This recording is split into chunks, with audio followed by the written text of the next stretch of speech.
Hi, everyone. Thank you so much for joining us today for this very special interview. This is part of the Meet the Author series with ICSA.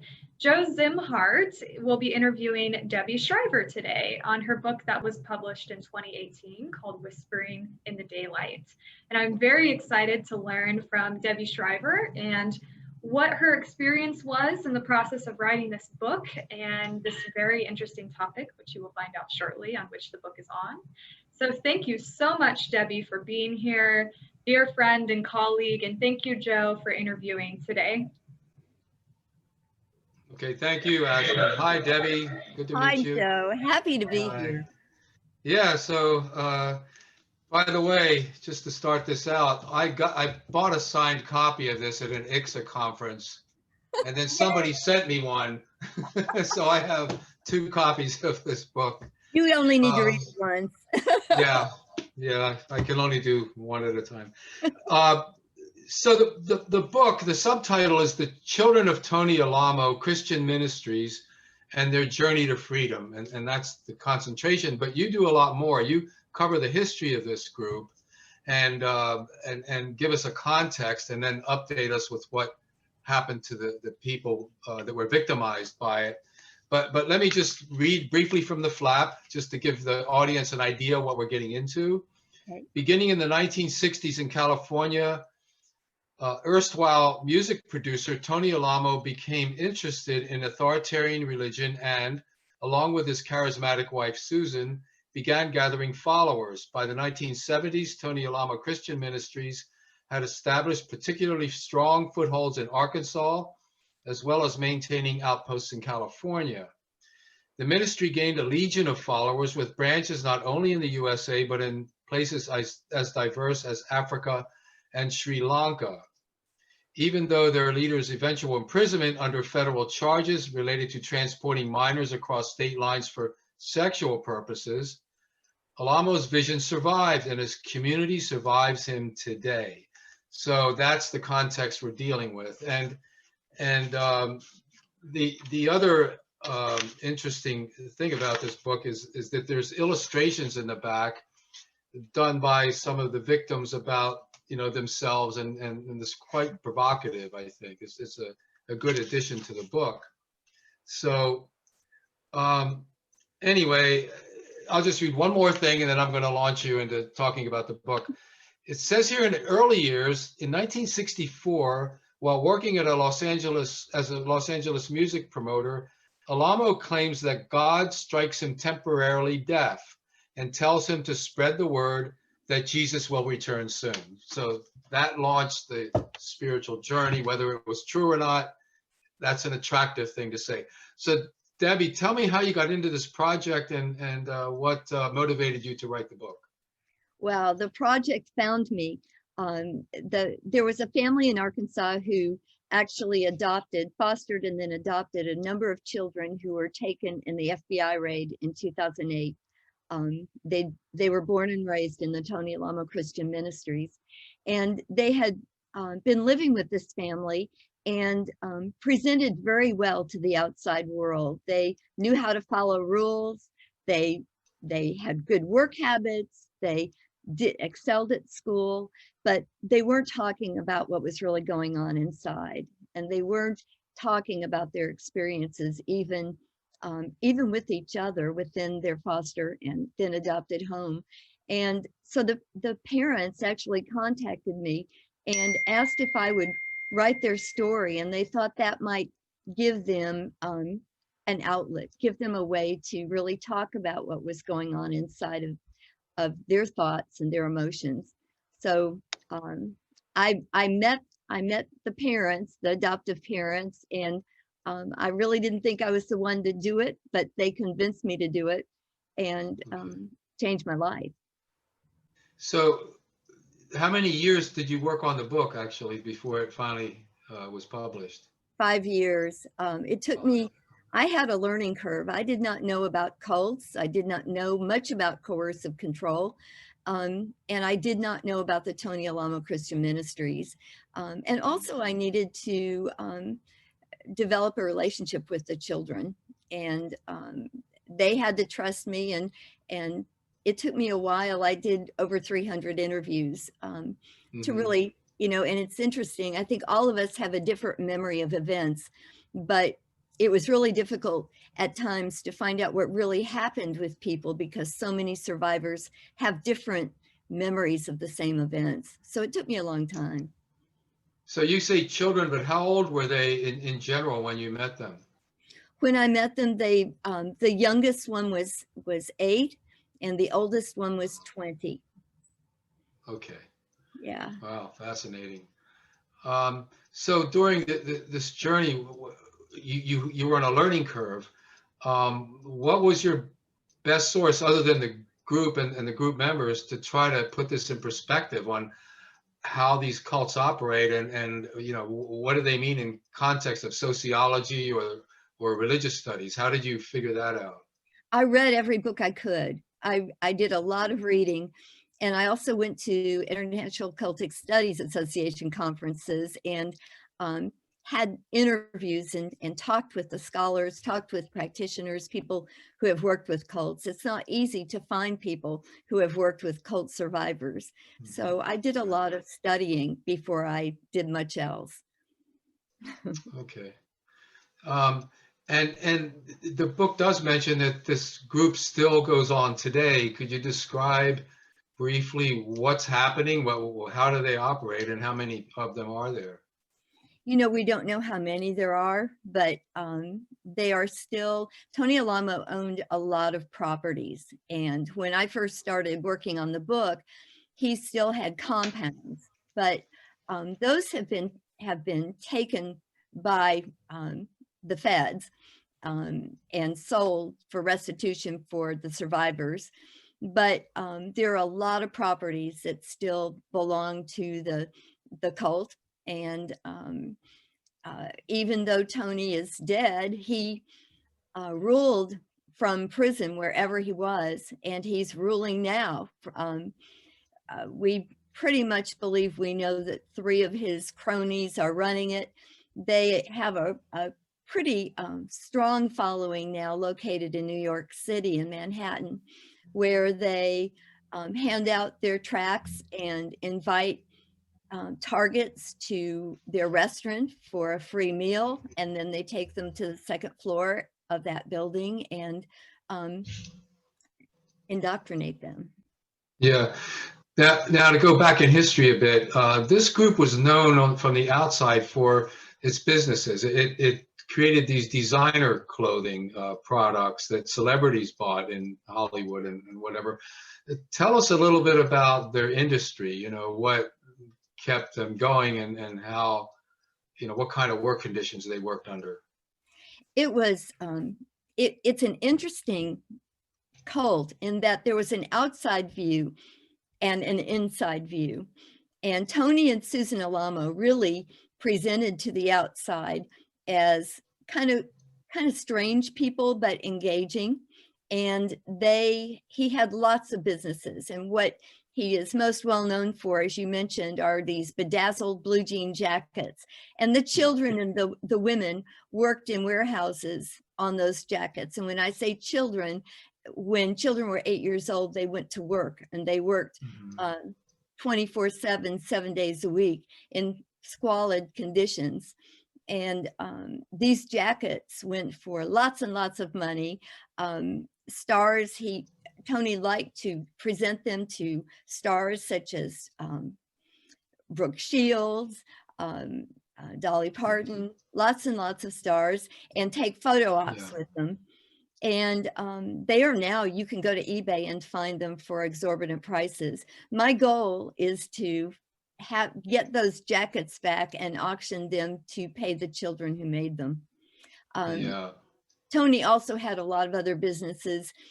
He would convert any kind of donations that came to the ministry and liquidate them. And the kids spent a lot of time sorting donations, using acetane and removing expiration dates on canned goods. And then Tony had a trucking business that would move these across to different stores all over the US. Wow, incredible. it's almost like a mafia operation with a third world country working in slave shops, but right here in the United States. It's Exactly. fascinating. Exactly. Yeah. So how would you describe the religious aspect? I mean, it's sort of a kind of charismatic or fundamentalist Christianity. How would you describe their interpretation of the Bible and why that was so attractive to followers? It was, Tony really did preach the end times. He used the King James Version of the Bible and fashioned it according to, the beliefs that would draw him absolute loyalty. And his followers believed that he had a direct line to God. He said that he and Susan were going to be the prophets who had returned to earth through revelations. And the children. Well, they were the two witnesses, right? Exactly. The idea of the two witnesses. Yeah. Yeah, you know the Bible better than I do, I think. Well, that theme of the two witnesses is in any number of Bible cults and even New Age groups. The group I was in used that idea, the same idea, and even though it was New Age and theosophical, it used the King James version of the Bible. Yeah, yeah, and you know, the children who were born there in particular grew up in utter fear that if they left or if anything happened to them, or sometimes often he would disrupt families and expel a mother from the group or expel a father. And the children were convinced that they were condemned to hell if they left. It was really brutal fear. Tony used brutal physical punishment with the children as well as adults, and he called the big 2x4 that he used to beat children the Board of Education. And, interesting. yeah. Now the group, obviously Susan in the beginning was the more charismatic of the two and seemed to be the driving force, the emotional force, because Tony wasn't as good at preaching and reaching out to people. He was more authoritarian. Yeah. You know, and so, but she passed away, and then things even changed a little more. Tell us about that, what happened, because they didn't, they were going to try to resurrect her, right?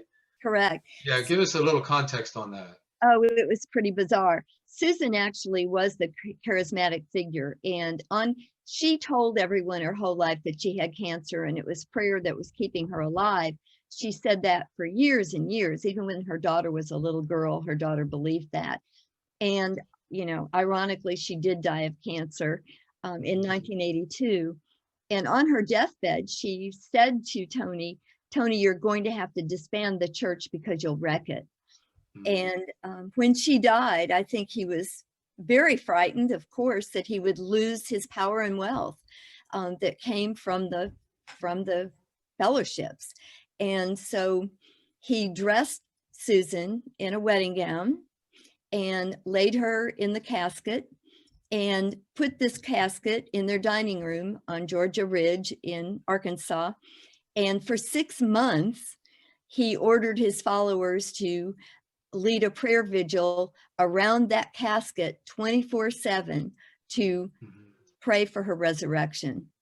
When she did not resurrect, he called his followers into a main room, and he condemned them for not praying correctly, for not praying to the right God. And then he introduced his next wife.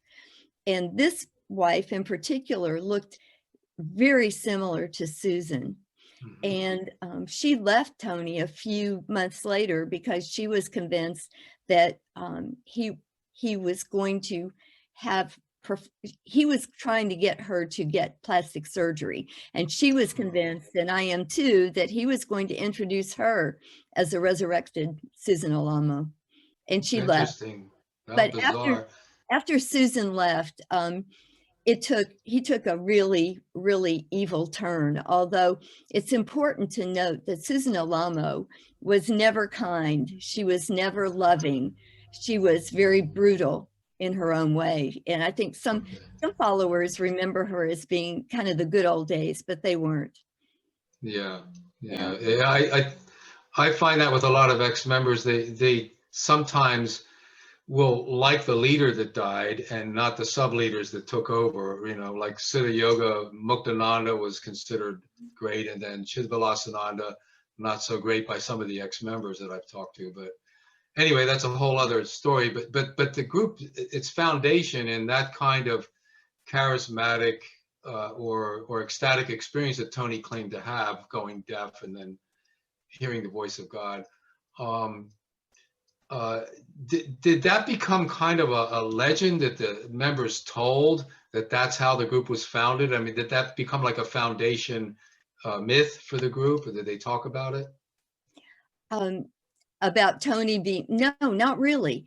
No, okay. And as you said, Tony did not preach. In fact, he never preached. And after Susan died, he was never even in the church. He would record CDs or tapes, and the members would hear that CD in church. Okay. So he really didn't, but he loved his story, and I think used that more when Susan was alive than afterwards. Now, when you say church, did they actually have church built, a main church, or did they have several branches around? They had the same church building everywhere, and it was operated the same way. Kind of like, you know, a Methodist church would have lots of churches across the country. Tony Alamo's church was the same way, and they still exist that way. They had a regular church building. That would be one of the first tasks of the followers, to build the church. Okay, yeah. Now, he died in what, 2017? He did. Prison? He did. And when was he convicted? He was convicted and he was arrested in 2008 and convicted in 2009. And he okay, was, so yeah. Yeah. Yeah, so I'm just thinking he got away with this for a long time, even though ex-members have been complaining about the abuse for decades. And you know, it took a very long time for the FBI to really respond. And part of that is it's difficult for law enforcement to get in there, and really, particularly when it comes to child abuse, it's very difficult to get in there and see it and have the proof, particularly when a whole community is protecting that behavior, as opposed to you know, in a home with domestic violence, in a regular community. Teachers can see that. There are other people who see it and report it. But he was very slippery. They would, you know, someone would report it, and then he would move that family to another state very quickly, so they couldn't be found. He was arrested several times on IRS violations, wage and salary violations, but the penalties were very slight. Yeah, I think people have a misconception of cults and crime. It's difficult, very difficult, to arrest somebody that is a cult leader, you know, because it's hard to establish the crime, and to get victims to speak up is another problem, you know. And just because the cult leader goes to jail doesn't mean the group goes away. So Tony moved several of his wives, always in a house near where he was being held, near the penitentiaries. And they would report to him. They would bring young girls in to visit him. I mean, it was really pretty awful. And he had a lot of money, and he could buy his power in prison. And they had to keep moving him because he would develop such a big power base in prison. And you're right, you know, a cult in and of itself is not against the law. It's the criminal behavior. And it's very hard, particularly when cult leaders hide behind the vise of a church. It's very difficult to prove criminality there. Yeah, I think the problem is and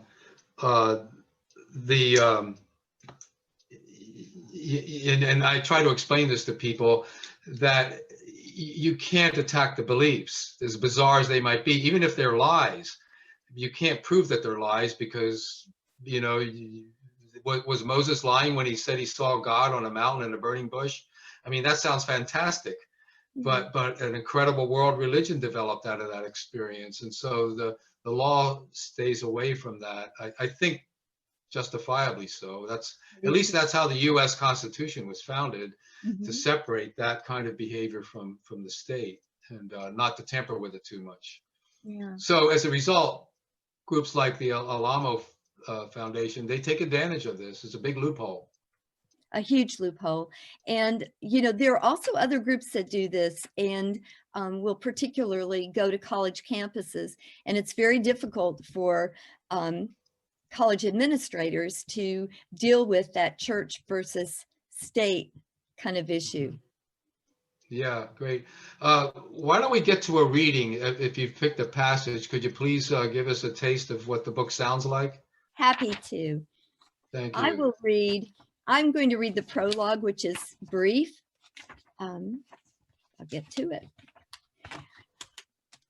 It's Saturday, September 20th, 2008, Fouke, Arkansas. It was an ordinary small town day. The sky was clear and morning temperatures were moderate at 65 degrees with an afternoon high in the mid-80s. The noisy drone of lawnmowers and cheers and shouts of children playing t-ball in the neighborhood filled the air, all familiar Saturday sounds. The 63rd Four States Fair and Rodeo in nearby Texarkana would end with thrills of half-roping rodeo clowns and bucking broncos. The Miss Four States Fair and Rodeo Queen would be crowned, the final explanation point to a week jam-packed with shows, rides, and special attractions. As the sun began to set, amidst the songs of crickets and longer shadows of the drawing night, one could feel a tension. Looking back, people would swear that there was something in the air. At exactly 6 p.m., the mesmerizing, peaceful rhythm of the night froze in a single moment as the sound of a news helicopter hovered in the sky. The area was suddenly a vision of terror as nearly 100 state police and the FBI converged from all directions and surrounded the property known as Tony Alamo Christian Ministries. With M4 carbines drawn, federal authorities burst into the compound. Shouts and wailing cries rang out, piercing the night as officers broke through the doors, building by building, and emerged with 6 girls, ages 10 to 17. The girls were hustled away in government-issued vans.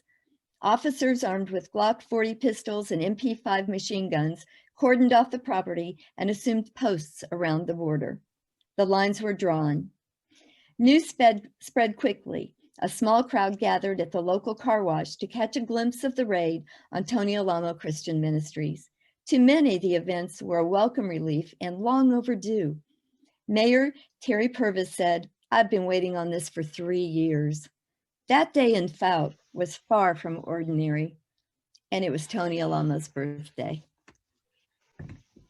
Yeah, good timing there, Feds. Yeah, great timing.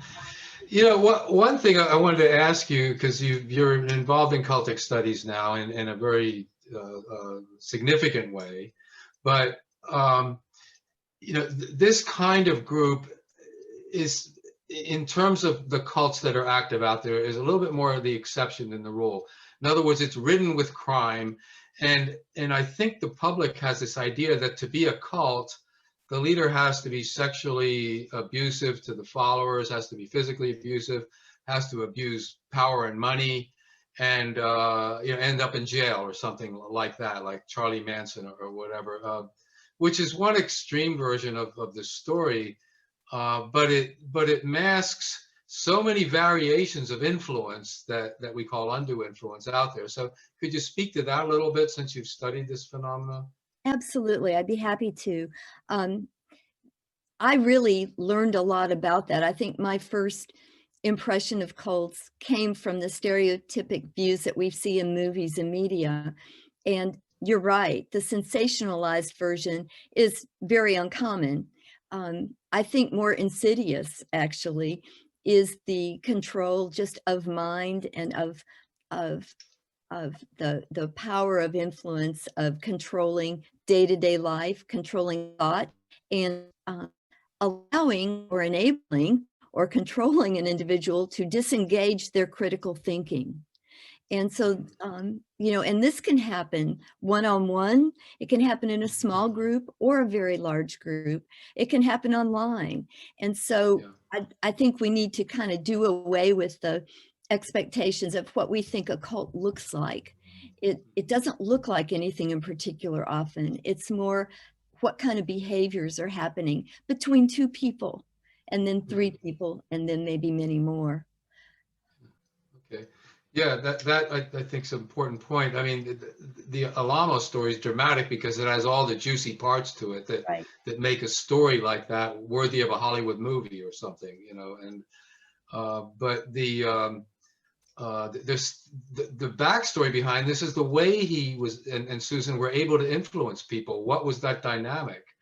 Yeah. You know, because if all they did was sell products and control people to stay within the movement and arrange marriages or whatever, it wouldn't have made as much noise. Mm-mm. You know, but yet the controls would be the same.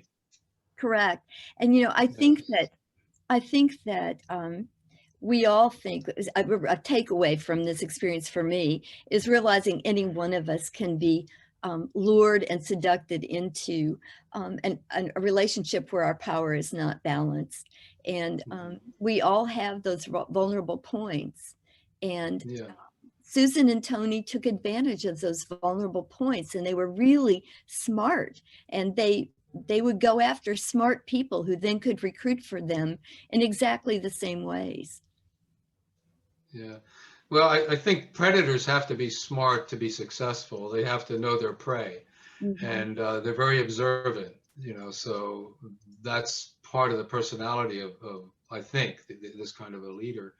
Do you have any other projects in line with this or follow up on this venture of writing the book on this topic? I have lots of things in my head that I'd like to write about.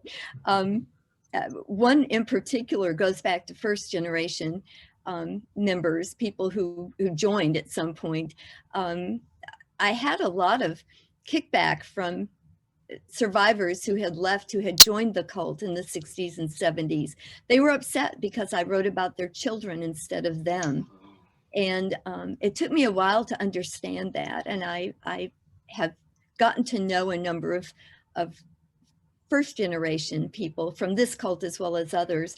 And I really understand now the level of shame and guilt and the difficulties that they often have coming out of it. And they've shown me more how easy it is to be lured into a group. So I'd like to actually write about some of the first kids instead of the born and raised kids. But this particular project is, we are looking at a film that will likely be a limited series through a Netflix or a HBO or whoever would pick it up. And we're pretty excited about that. I can't talk a lot about it, but it's looking really solid. So I'm that's excited fine about that. So I want would it be based on the book? Yes. And, you know, my Okay. ambition is to get these stories out and to educate people about cults so that we can make our communities safer.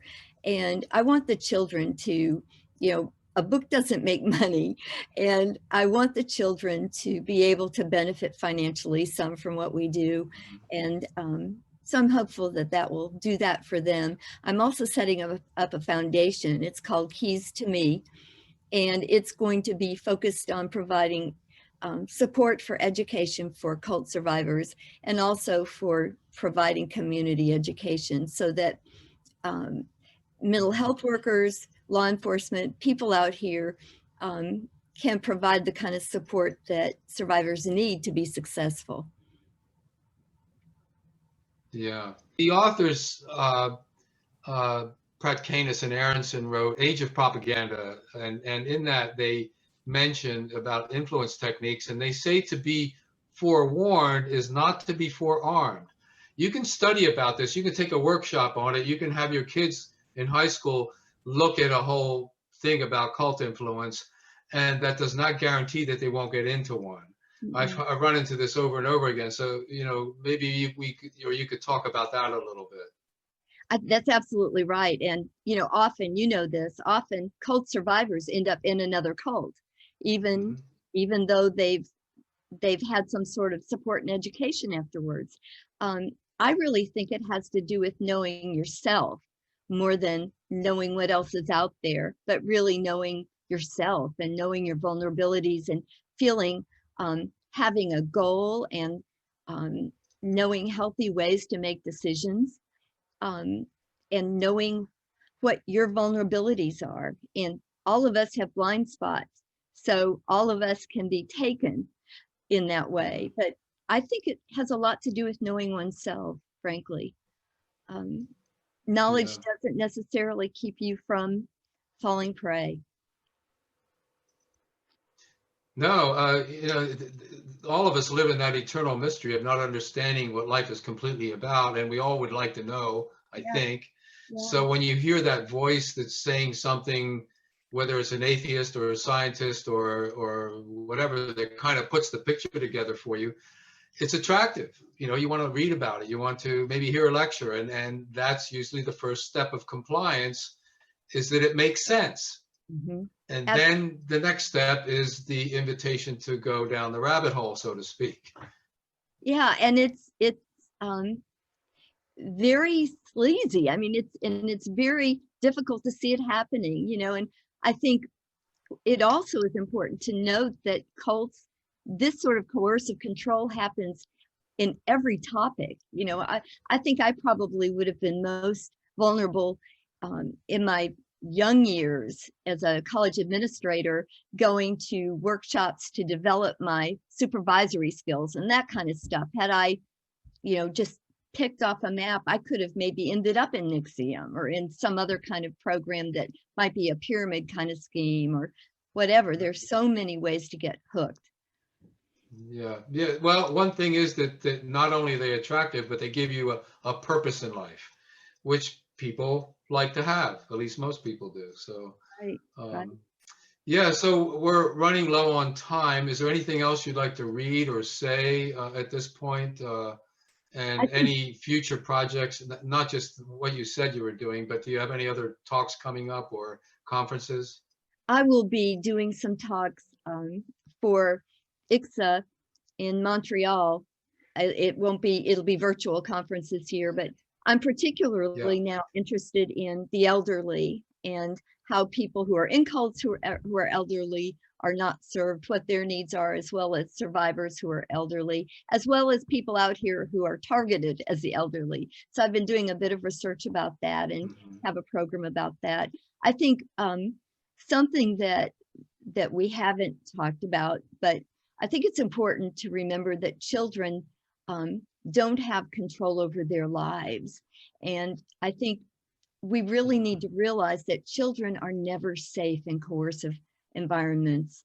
And I would like to see the foster care system improve and get better. I work in the court system here in Knoxville, Tennessee, to work with that.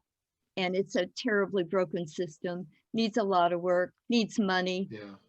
But I really would want to end this note saying we need to help our children.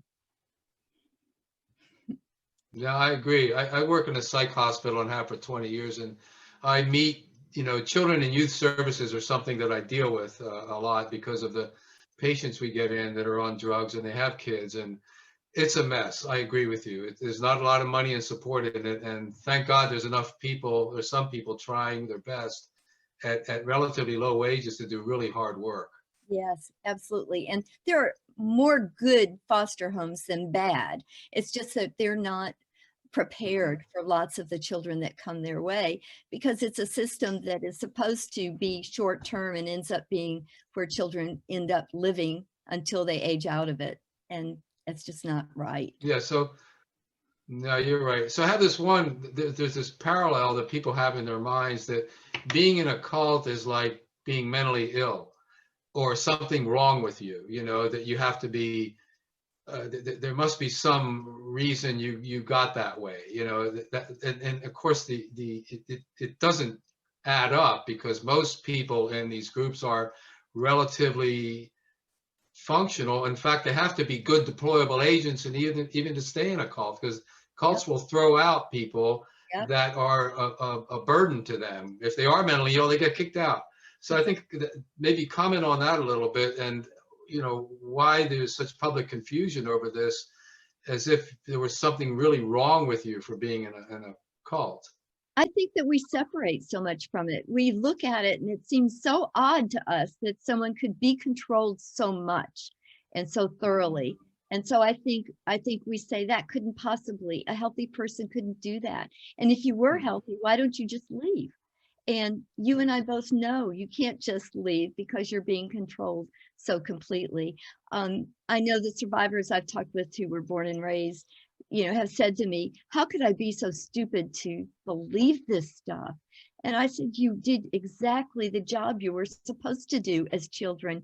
You believed what your elderlies told you. You believed what teachers told you and what your parents told you or what Tony told you. That's what you're supposed to do, and you did your job perfectly.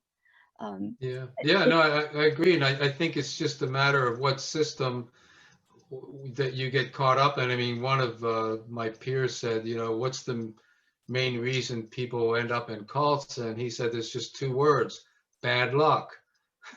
So sometimes it's where you're born, who you meet, what you're attracted to at the time.